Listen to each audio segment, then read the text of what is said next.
আমার একটা নিজের সংসারের খুব শখ ছিল। সম্পূর্ণ আমার অধিকার থাকবে যে সংসারে।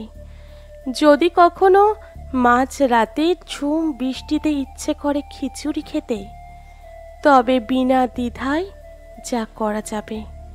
কিংবা কোনো সন্ধ্যাবেলায় যদি ইচ্ছে করে ফুচকা খেতে, তা যেন বানিয়ে খেতে পারি, কোনো কৈফিয়ত দেওয়া ছাড়া। যেখানে কখনো হিসেব দিতে হবে না যে চিনি কেন মাসের আগে শেষ হয়ে গেল, তেল কেন বেশি খরচ করি।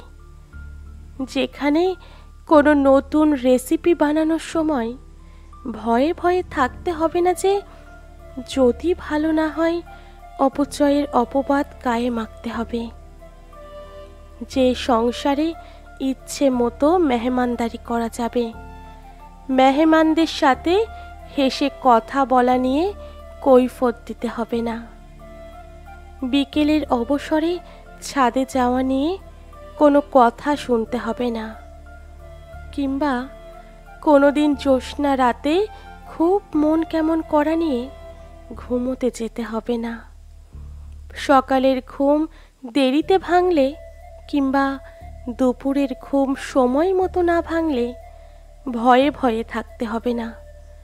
যেখানে সাধারণ অসুস্থতার সময় কিংবা পিরিয়ডের যন্ত্রণাময় দিনগুলোতে কাজ একটু কম করলে কেউ মুখ কালো করে কথা শোনাবে না।